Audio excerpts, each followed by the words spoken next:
tuning in with us once again. Yes, sir.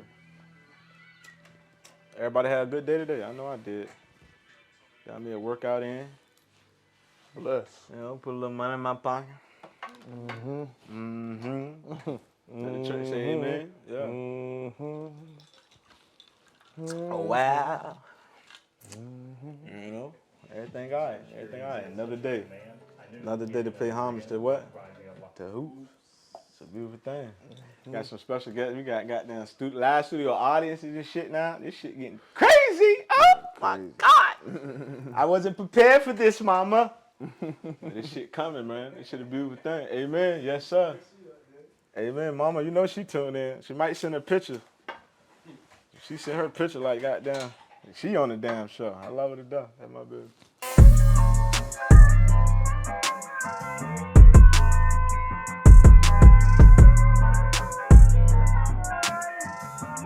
Let's pay homage to who?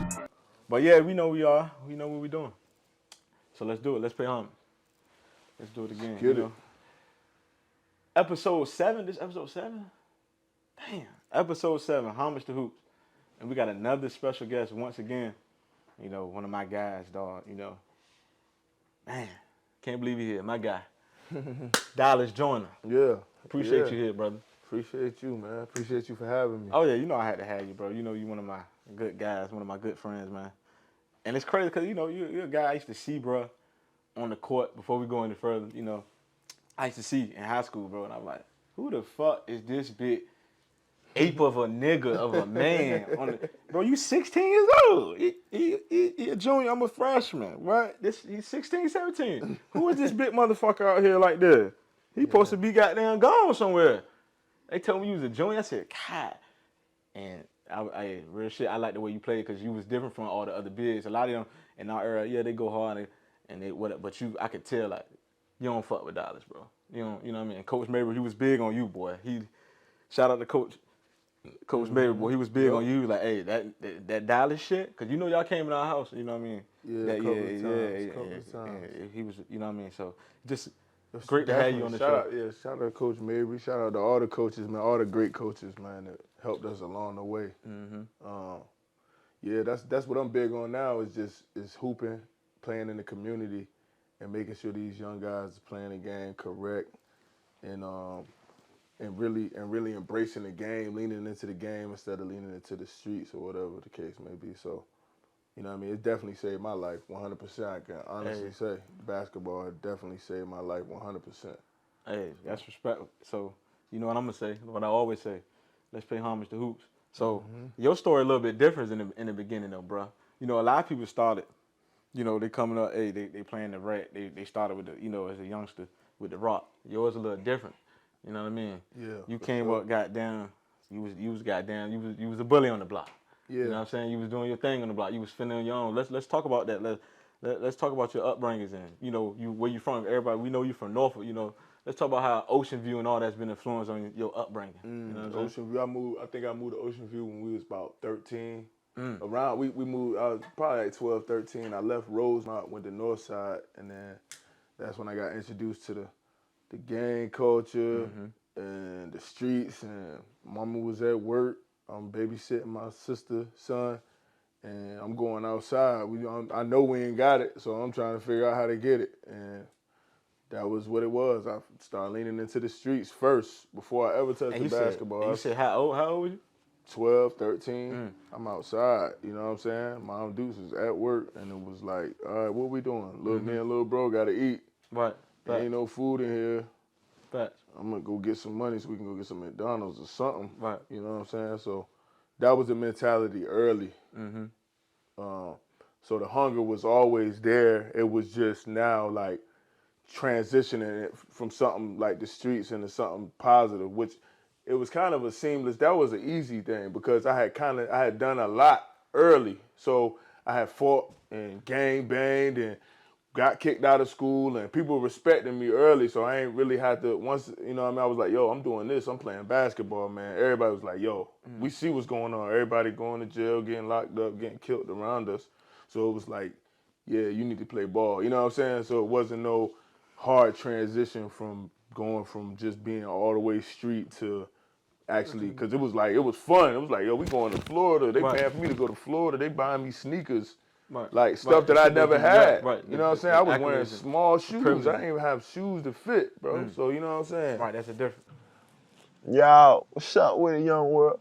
Look, man, it's Frank Lou here, man. I need y'all to do me a favor. Grab your phone and then go to the YouTube app. All right, at YouTube, hit search and type in "Must Achieve Greatness." All right, Must Achieve Greatness. If you don't know how to spell it, ask Google or Siri. They got you.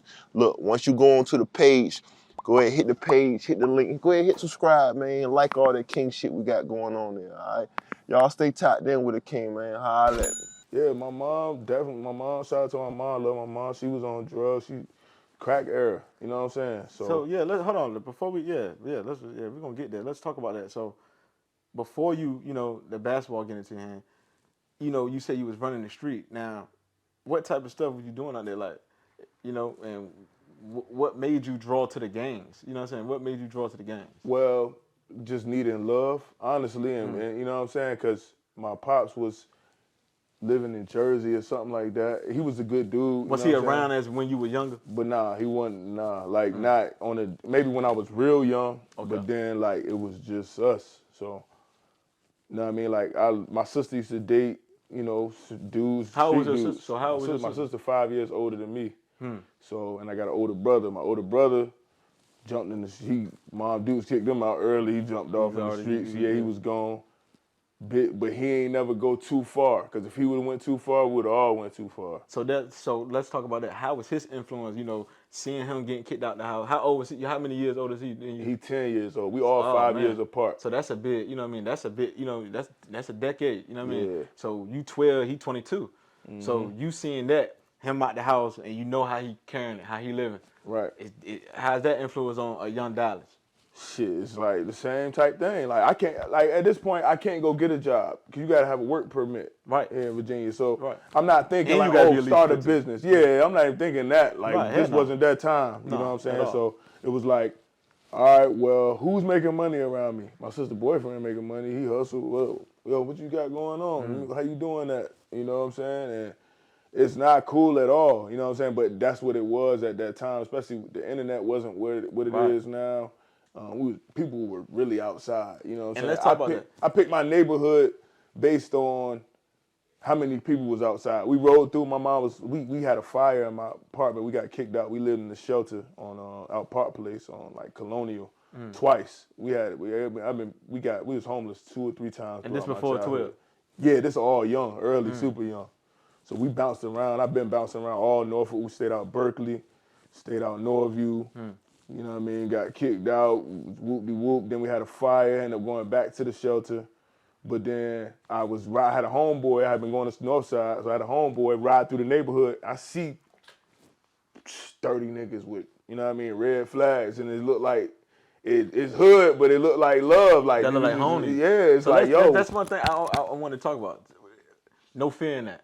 Everything what you know what I mean? 'Cause a lot of kids that see that, you know what I'm saying? And they like, hell no, I ain't going there. You know what I mean? I know I used to see shit. I mean, one time, goddamn, I'm walking up the goddamn, go to 7-Eleven up the street, and I goddamn bang the corner. I saw 30 niggas, and I goddamn dropped my goddamn wallet. I'm patting pocket and goddamn.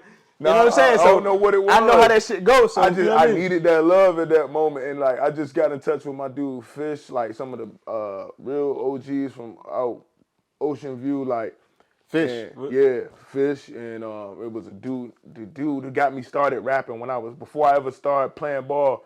Dude had me rapping. Rest in peace to Shaq. It was one of the big homies out there, and he would tell me, "Young blood, come over here and spit," and it'd be 10 niggas outside, and he like, "Yo, come spit something, man." And I go lay my thing down, and he like, "Yo, that shit hot. They bigging me up." Yeah. I'm walking down the street with my notebook. I remember it like it was yesterday. I had battle round. I started out like hungry, being in the hood. So it's just like you looking at everybody as the opposition. Me knowing now, that's all my brothers. And you know what I mean? I being lost at so many people. You know what I'm saying? I know that, man. We really just brothers. We all come from the same struggle. Norfolk, just like Chesapeake. Y'all. That's when I see a black man now, I give him instant respect because I know, especially if you come from this place, I know exactly what you've been through. But even anywhere in America, you know what I'm saying? I think we need to start doing that, definitely. giving each other that mutual respect on sight because you know what it is. Everybody got cousins, the brothers, and family. It ain't if you black, you got this skin color, it ain't no escaping it. You know what I'm saying? So we might as well form that and come together on that, stand on that first. You know what I'm saying? So, but being from that, when you say you lived in that environment, when you say being in that environment promotes that violence though, and that hatred kind of and that jealousy towards each other because of the way things set up. You know what I mean? yeah. So I mean, and that's part of it. We gotta have the real leaders come step up. You know what I'm saying? People gotta not be afraid to talk about certain stuff. You know what I'm saying? It's hard to talk to some of these young boys when they off the chain, and you know they off the chain, and you gotta figure out a way to understand them first, and then you gotta figure out how you can connect with them through basketball or whatever the case is. It's a lot of layers you gotta peel back. And, you know what I'm saying, it's not my job to, but it is my job to at the same time, you know what I'm saying? So, because I feel that connection because I know what this game done for me. I know what it can do for us and generations. So, you know what I'm saying, I stand on that. I definitely stand on that. So let's talk about that. You being 12 years old again. Let's get back to that. And how things going in school, brother out, how you carrying in school? Because you saying we gang banging. I'm with the homies. We throwing hands. It is what it is. You know what I'm saying? I'm listening to people that I thought was certain things that come to turn out, you just young, you following trends, and then you run into some other guys, and it's like, oh, nah, this is heavy, this is real. Yeah, you know what I'm saying? Yeah. Like, I remember walking down the block, and it was like, yo, who we asked, what's this? Well, you got to take, let me got to take that off. One of the big homies was like, they always fuck with me. They always, let him keep his flag. What we gonna see? I stay right there. He stay right there. We gonna see. You know what I'm saying? And then so it was always just who I was always respected. I always gave that respect. You know what I'm saying? So even the dudes that then just came home, a lot of guys just came home, 10, 13 years in the feds or whatever. They still mutual respect, still love, and that's what this game done. Cause even a lot of them was athletes. Right. There's so many guys in the feds that was top-notch athletes, man. Right. Man. Lost weight. So let's talk about that too. As around that time, you start taking that trip. I guess your dad is up there. You start taking a trip up north to Camden. Right. And talk about that. Those trips. First, I started going up there. Were you taking the train? Were you taking train? What? Take the Greyhound. Go downtown. Take the Greyhound. Yeah. One time, I think my aunt took me the first time on the first route. And then the second time, I'm on the joint. I got my Walkman. I got the Black Album, Jay-Z. Oh, we got the CD. And the headphone CD game. And I'm on that ride. We changing buses on what's going on. I get there, you know what I mean? And it was up from there. And then I went out to, my dad lived in Williamsport, Pennsylvania. And I went out there. That's out in the mountains. But that's where they do the goddamn Little League and shit. Yeah, exactly. Yeah. That's where that's at, the Little League. Yup. Yeah. And it's hood out there too, because it's like everybody from Philly come out there and post up. So I remember I scrapped a couple niggas out there. Well, as a young buck, as a young 13-year-old, going out there dolo, doing all type of stuff. Yeah. You know what I mean? So you got out there and got right into it. I want gang banging though. At that point, I was more so like just fighting, just whatever. Like or if I got a girl. Same nigga, it just whatever, just static, bro. A lot of aggression. Now, would that come back? Would you say would that come from the the house back at home? Yeah, 100%. Because I'm just lashing out. I don't know what's going on. You know what I'm saying? I know we ain't got it. I know it's hard, and I know everybody out here is not my friend. You know what I'm saying? Back then it was like, you know what I'm saying? It just felt like dog eat dog. You know what I'm saying?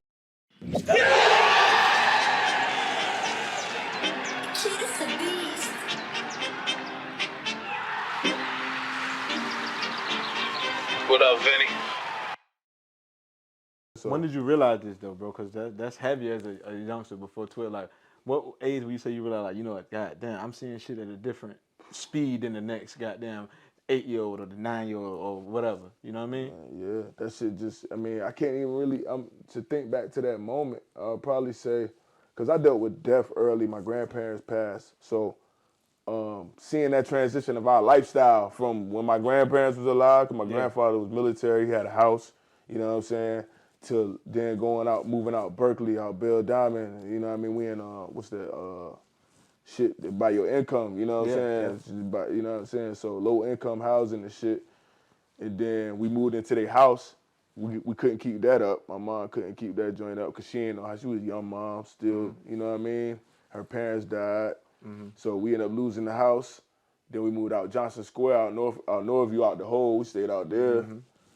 Bro, so it went from Coronado to that. So it was just like moving. When I was moving all the time, it was just like, and that's why I'm something I'm conscious about now with my kids, about moving around. You know what I'm saying? Because I played hoops. I can still hoop. Right. But it's like all that bouncing around is healthy for the, you know what I'm saying? You know, for the next generation. Because I see what it did to me, just not having a stable household, you know what I'm saying? Always having to get up and having your stuff in bags and carts and shit like that, you know what I mean? Actually walking, I remember walking to the shelter with bags, you know what I'm saying? Me, Mom, Duke sleeping on How old was you the first time you went to the shelter, bro? probably about 8 or 9. And how was that feeling, bro? You like knowing like, damn, I'm going to a shelter. This Did you shit realize fucked that? up. This shit fucked At up. 8, you realized that? Yeah, this shit just fucked up. Like, damn, this shit fucked up. Yeah. That shit really real. Yeah. That shit really real. So taking that, you know what I mean, to the middle school and, you know, up to Camden, how did you feel up there, you know what I mean, as, you know, still, you know, being, you know, a little rough, did things end up getting better, you know what I mean? As Well, going see, there? like, it was like an escape because I would go out to Camden in the summertime with my auntie. Oh my God, my Aunt Carol, man. She just the most prayingest woman. Put that love on you. Man, and would come get me. She knew what it was, and she came and got me all the time, took me to church, showed me how to tie, showed me how to put my belt on. Ah. You know, little stuff like that, and got me into Christ, had me in the choir. You know what I'm saying? I ain't staying there long, but you know what I mean? I got that feeling. Yeah. You know what I mean? I went to church on Sundays, and you know, my auntie was going Sunday morning, Sunday night. She going Tuesday, Monday, prayer, Wednesday. So I was like, oh, no, I'm going back to the streets, bro, auntie. Come on, auntie. Oversaturated. Yeah, hold up. Yeah. I still need some paper. She was, you know, but she was getting me prepared for life, man. You know what I mean? Taking me on those trips, showing me how to survive, and okay, we're gonna take this long road trip. And she was one of the ones. We ain't playing no hip hop on the whole ride. We going to Jersey. It's straight gospel or Kurt Fred. Oh man, I'm Kurt like Fred Helm. I'm like, come on, auntie. Shirley C's all the way. But that right there, that stuff right there, is what kept me. Whenever I could have went, you know, off the path, Yeah, that was that little that. grounding that I bro. needed. Yeah, man. Now, when did you realize that was good for you? How many summers were you going up there? Probably about 3 or 4. I think I realized it when she did it. After that first summer, huh? Yeah, it was like, this is something different. You know what I'm saying? And how did that feel your first time? You're like, damn, I'm my ass in the goddamn choir.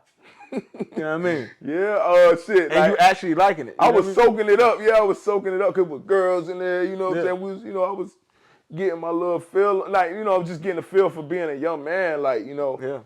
And finding my place in a community, you know what I'm saying? So it was like, okay, this is dope, you know what I mean? And I ain't staying there, like I said, I ain't staying there long, but I noticed I could hold a note, I can hold, you know what I'm saying? I'm like, oh shit, this shit dope, you know what I'm saying?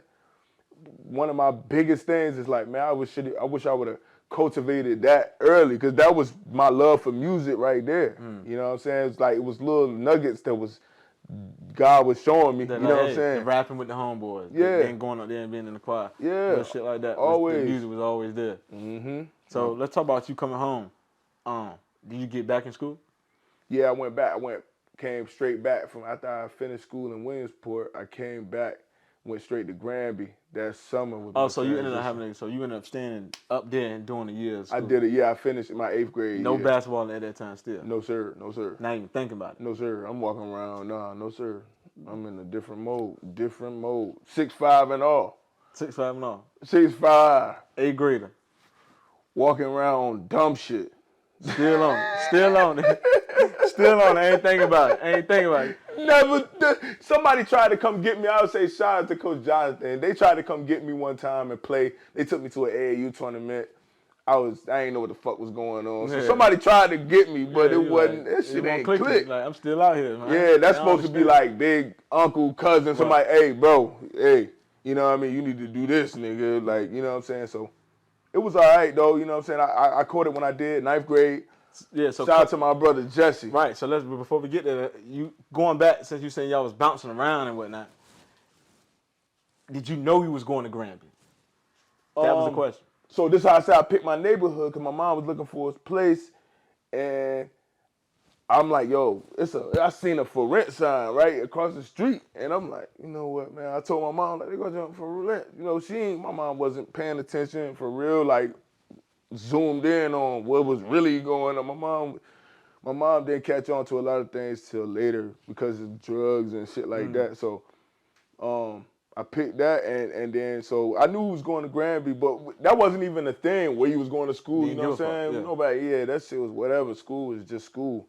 And then they came and got me out of the classroom. He went and told Coach Blow. Who told? Jesse Sunkins, man. Jesse Sunkins. Jesse Sunkins. Shout out Jesse Sunkins, man. I'm talking about a real brother, a real friend, a real person that accepted me because in Norfolk it's hard, bro. If you play sports, they gonna judge you from the second you get out there. Oh, he this, he that. Right. What you doing? They gonna pick you apart before they teach you. Right. So he was one of the ones that welcomed me into the basketball brotherhood. And what grade was Jesse in when you come in? So he would have been a junior when I was a freshman. Okay. Yeah. And he already on varsity doing his thing. Yeah, he already plugged in. He the man. You know what I mean? I come into school and he the man. And it's heavy stick tension in there because you got Ocean View guys, you got Huntersville guys, and we all Norfolk, but at the same time we a little different. So it's the animosity is there. And bro was instrumental in keeping that shit peaceful. Are you still at this time? You still banging? You still on your shit? Yeah, I'm on. When I first go into Granby, Heavily, I'm dapping it up. We throwing it up and doing all this stuff. And I done, fought. My name is respected, and we doing our thing. But then that first semester, like I said, Coach Blow came and got me out of the classroom. Lonnie Blow. Shout out to Lonnie Blow, man. And Tyrann Matthews, man. Tyrann Matthews. God damn. Those some good ones early. That don't do it for nothing but just. Yeah. You ran into some good guys early. Yeah, man. And they took me up under their wing. Tyrann came and got me 2-3 times a day. Took me to practice. Took me to see Lamont Struthers over there in Newport News. Shout out to Lamont Struthers. Where he was at this time? He was in Newport. He was coaching a lot of guys from Warwick, and he was coaching the AAU team over there. Yeah, the Boo Williams. Mm-hmm. And how was that? How was that? Going to Lamont Struthers because he's a guy from the area, and he's coaching right now in Mentsville. Mm-hmm. But he he went to the league from Christopher Newport. You know what I mean? That's big. Right. Portland Trailblazer shit. It's like almost impossible to do. Right. We don't hear about that these days. A D3 guy. That's the story that need to be told. Right, and I'm gonna get him on here. So how was that, talking with him? Just learning what a real pro was because his game was so smooth because they would let us play with the older guys. And man, it was like seeing how he turned it on and just he could go score 6, 7, 8, 9 straight buckets like easy and make it look like he not even sweating for real. That's why I was like, oh, okay. Okay, you got to put some work into this. And Tyrann instilled that in me early. And I was a little knuckleheaded still then because I started getting girls and basketball was great. And I was like, oh yeah, you know what I'm saying? So, So that was that whole thing, like, you know what I mean? But I ended up listening to him. Stayed down, got a scholarship. Hold on, before we get there, 9th grade, I want to know how impactful Jesse was, you know what I mean? And because the coach is pulling you in the team, how impactful was he? It's helping you, get your skills, hone in on your skills. You know what I mean? Oh, man. Like I said, it was more so about the brotherhood and just seeing the fearlessness. Because whenever we played it was like, I ain't even know nothing about basketball, but everybody else knew. So it was like, we playing this Duke Cruz and we playing Vernon Macklin. I don't even know who these dudes is. Mm-hmm. I just know they big names, but... Right.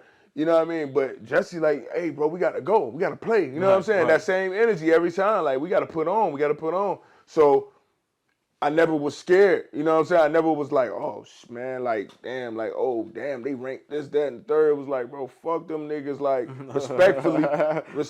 Right. But, like, nigga, this shit, I'm out there. I'm fresh out. I was just serving packs. Like, I was going, you know what I'm saying? And then I was on that road, bro. You know what I mean? I really was on that road. I had the connections. You know what I mean? A lot of things fell in place for me to be able to play basketball. So it was like, nah, I'm taking full advantage of this. Wow. I'm hungry. Whatever they say, I don't know nothing. I'm hitting people, get the rebound. I'm fighting for it because Yeah. it was just like, this is different. And I'm like, oh man, I leveled up. You could probably say I'm enlightened. I got enlightened a little bit on a different side of life. Wow, that's crazy. So, we about to shut it down for the night on the live, but if you want to catch more of this content, please follow us on YouTube at Must Achieve Greatness. You can catch all this exclusive content from the Homage to Hoops, and it'll be on YouTube. You know, everybody is waiting for these things, man. I appreciate y'all for tuning in again, you know what I mean? So, stick around. We got more people coming. Appreciate you. We were young. We ain't know no better. Adolescents, you know. As we grew, now it's grown to something bigger. I love it and I can respect it. Now we all just entrepreneurs and trying to build our brand.